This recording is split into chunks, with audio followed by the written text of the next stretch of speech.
My name is Julia and welcome to the Journaling. Today is my time for the interview and I'm interviewing my best friend, Angelika.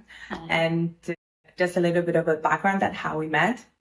It was back in 2016 when I moved to US and it was a super challenging experience for me. And due to the certain circumstances, I lost two of my really good friends. Like back then I was really close with them, but I think that's how it works, that you need to let go of something to get something else in life. And that's how Angelika came to be. So Angelika, introduce yourself and tell everyone that is listening what you're up to. Okay, so first of all, I'm really honored that I can be in your episode. And I haven't expected that. It's super spontaneous, so I haven't prepared. However, about me, so I live in Poland. I met you, Julia, in United States, so I know how to live in other countries like US and Peru.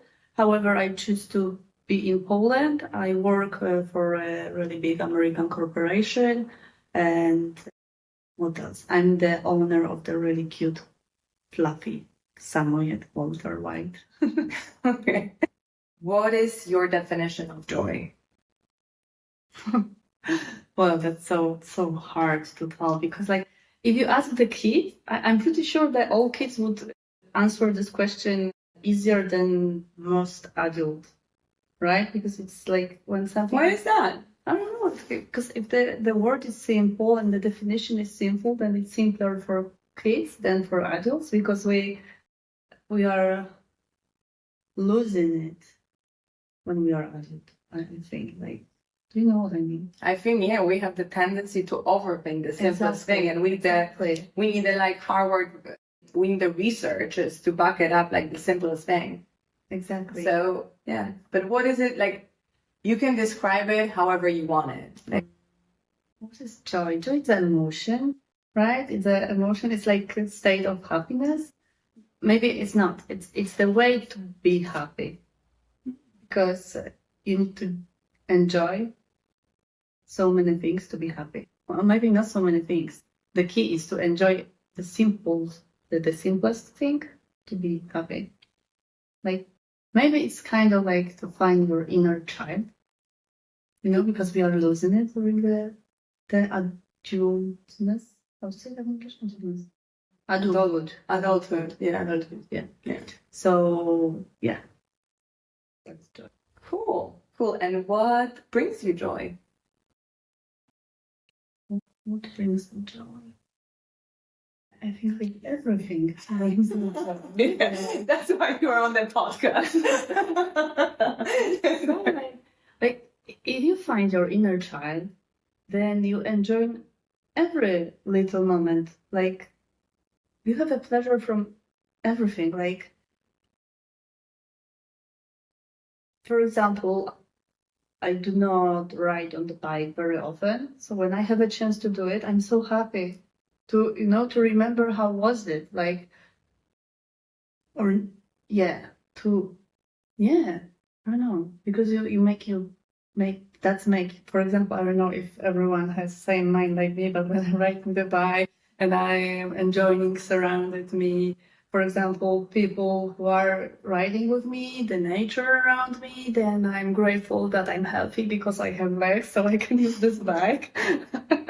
That's the whole complex thinking process. Yeah, I guess you are just present in the moment, that you are noticing exactly what is happening and you can enjoy it instead of being like, okay, so where are we going? Oh, but I'm hungry, or all of that nonsense that is like... Yeah. To be present. To be present.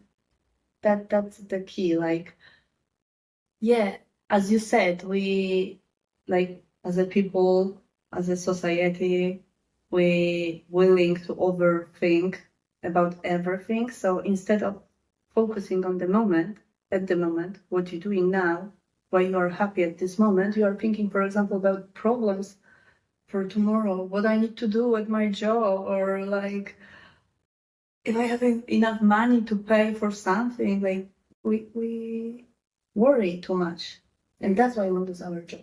Oh, that's beautiful. Yeah, I totally agree. And there is this book that I'm reading now.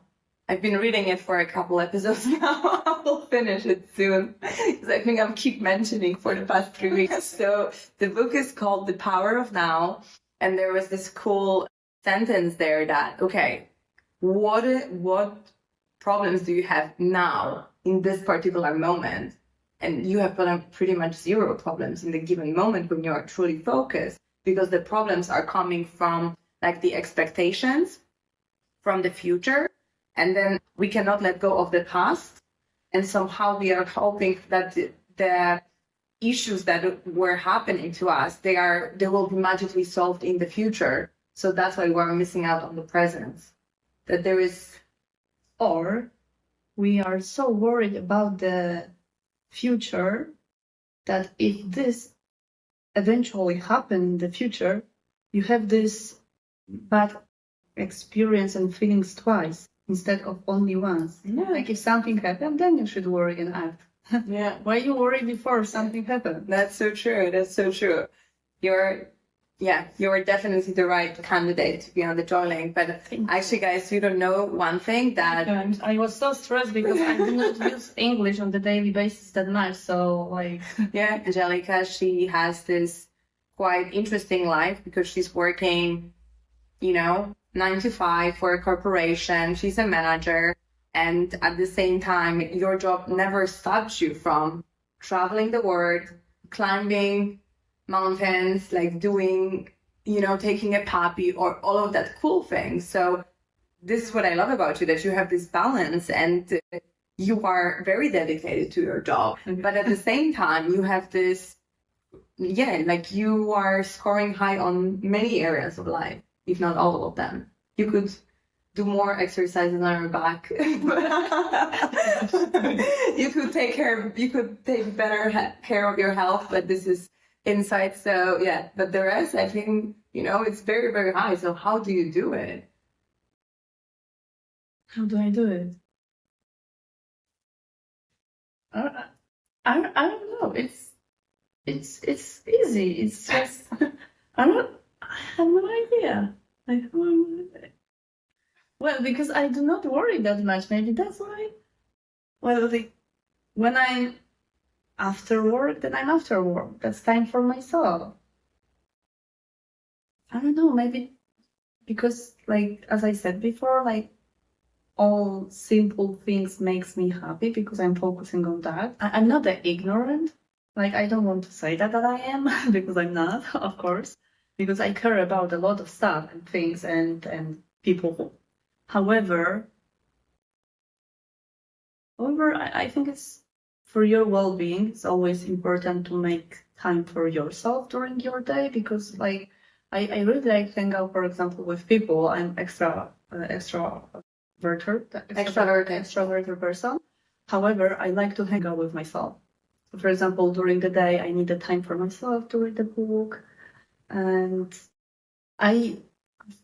why I like my job, for example, because I work with people. So, like, it's kind of like with motivation, I would say, in my job. Like, you have your own, like me, I have my team, my own team. And let's say there is 20 people.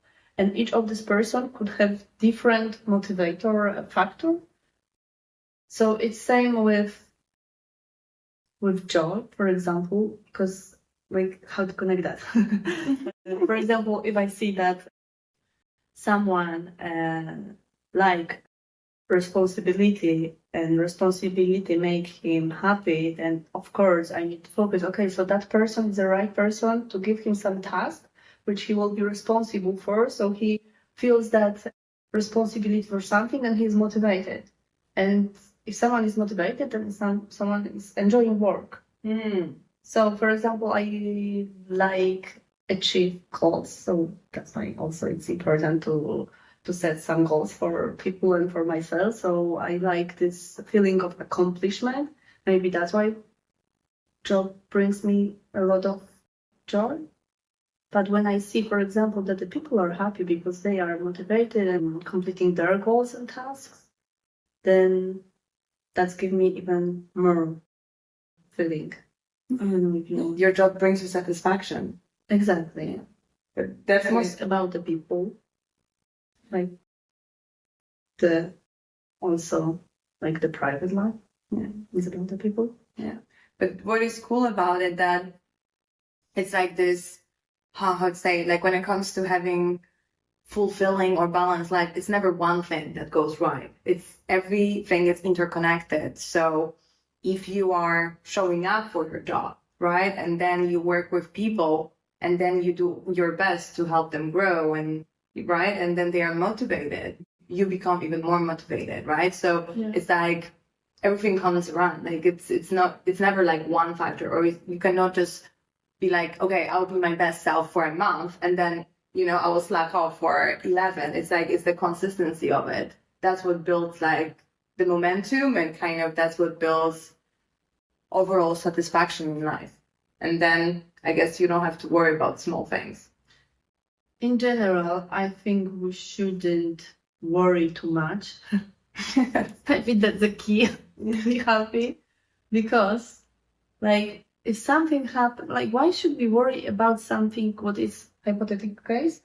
Why we should worry about it? Like if this not like you have like, let's say even 30% that something will happen, or not, why we should worry about it? Of course, it's important to think about it that something can happen and to have a plan B just in case. However, like you can have like just simple plan B, which can fit to a lot. Yeah, that is true. That is true. I heard somewhere that over 80% that we're worried about, it never happens. Yeah, and we are losing our energy at this moment because we are worrying about something, and this never happened. Yeah. That's cool. To be honest, I did not expect that you will say that everything brings you joy. I could have figured it out by now, but I wanted to talk also with you about traveling, because you have this ambitious goal. You want to share? Yeah, I want to visit to all countries in the world. And how many is that? Like it depends on the measure we use, because someone will say that there is 192 countries. From the other list, it's more countries. Maybe not are created every day, but they are creating the new countries. So around 193, it's safe. That's what I see the most, because sometimes I even see 205. Yeah, because like some are not independent yet, but they are willing to be. So like it's a dynamic situation, as I said. Definitely. So, and you are at the moment at 60. Cool. And how does traveling and seeing all the countries, or this goal of seeing all the countries in the world, links to joy? So that's a goal. You have this feeling of accomplishment each time when you travel to a new country. But this is a good point that you bring this up, because also traveling makes you happy. Because if you go to the country which is super poor and you see that diversity, totally different life that you have in your country, then you feel so extremely lucky and happy that you were born in Europe. Let's say for myself, I was born in Europe, and the war is not happening now in Poland. So everything is also connected with gratitude, I would say, yeah. And you keep meeting people. And it's also usual thing that people who live in the poor country, they have simple life, and you can learn this happiness from there. Like, did you experience that? These people, for example, let's say in Africa, no, we were together in Africa, so they were so happy around us about, like, we could learn from there. Yeah, and they were stripped out of, in our word, basic necessities. And at the same time, they didn't mind, because of course it's all about the perspective, but they make everything work. Yeah. And they were appreciating what they had. Exactly, because our life, it's more comfortable, but it's more complicated as well. And we were put it in the system, and it's really hard to get out of it. And you still, all the time, you have this pressure from everyone around you. You need to do this. You need to finish your college. After college, you need to get married. After marriage, you need to take a mortgage credit to buy the apartment. You need to buy a furniture from IKEA. Yeah, you need a car. Yeah, you need a car. Then you need kids. Exactly. You need a job. Yeah. Like they have like, this is a system which you should follow. Yeah. And they don't have it there, so the life is simpler. Like, let's say in Africa, for example, in Kenya, the life is simpler, so they enjoy more. Yeah. I remember this moment when I was doing volunteering in Nepal. It was 7 minutes to go up the hill to take a shower. And the shower was like a community experience, I would say, because somebody was doing laundry on the side, somebody was taking a fresh water, and you had like your cloth around you and were taking shower with everyone.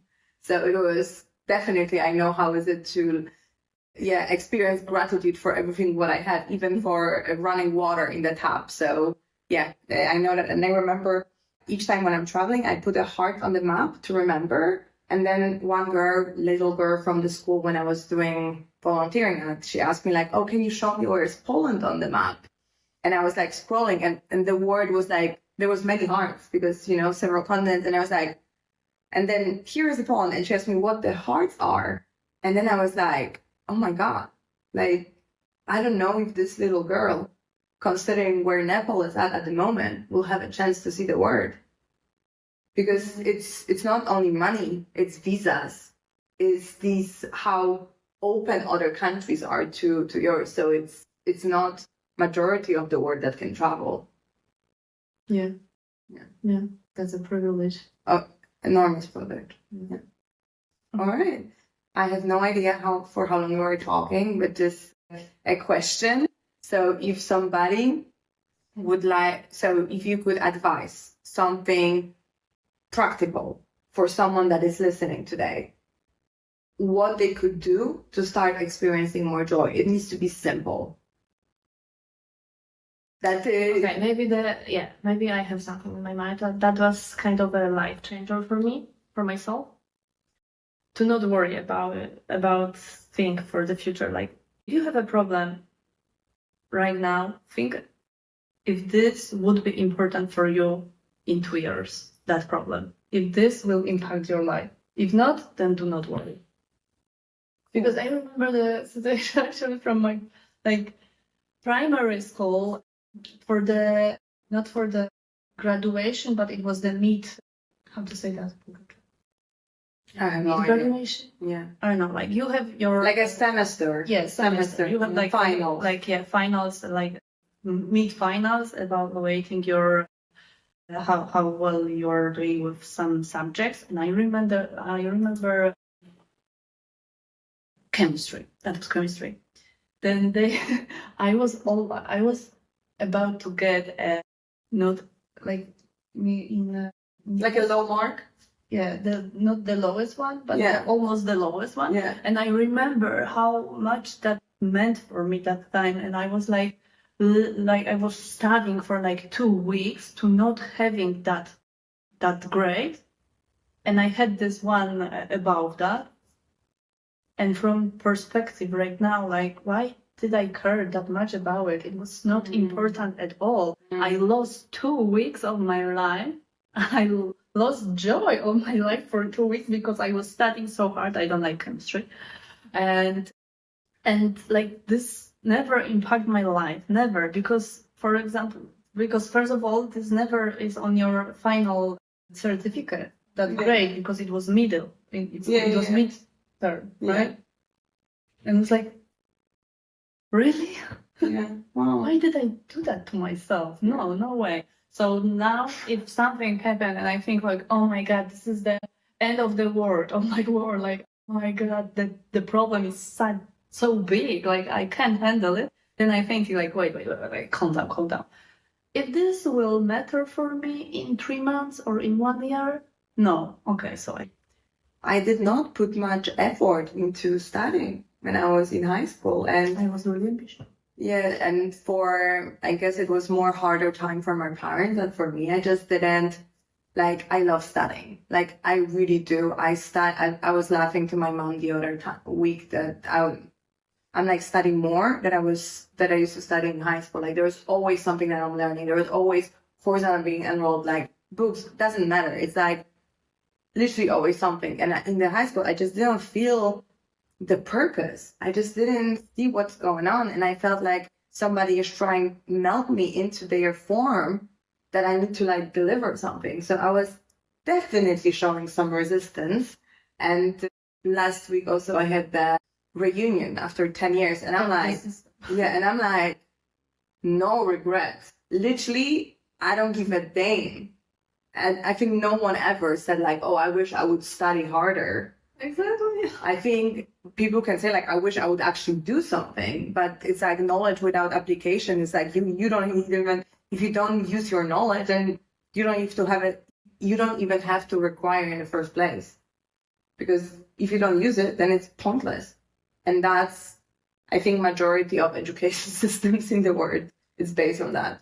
You are being forced to learn something that you are not using afterwards. Yeah, but you are like improving your memory. Like there are some good sides of it, right? Yeah. You develop yourself, your brain is working better. Yeah, but it's still, studies. It's just one. Of course, studying is important, but when you look at the intelligence, it's like what is being in the Polish system is it's training like how, like the recall, like how well we are able to recall information.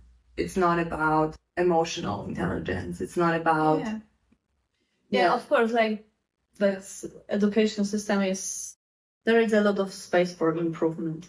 Yeah, definitely. They should put more practical things. For example, how to do your taxes, how to calculate your taxes, how to do it, like more practical knowledge. Definitely. To prepare us to. So, Angelika, if somebody would like to find you, and I don't know, say how your travels, where they could find you online. You can find me on Instagram as a Global NG. Yeah, with double E in the end. Yeah, and you can see Angelika. Yes, you can message me. I can also recommend or give you some tips about it. Thank you so much for today, and thank you for being pleasure. Yeah, but I was so stressed. All right. Okay, that's it for now, and thank you very much. And I think this is the last episode this month, what marks the first month of the Joining being online, which is a pretty big deal. And I think from the next week we'll be on Spotify, but I'm not sure about that. All right. Thank you so much. Yeah. Thank you so much, and have a great day, everyone.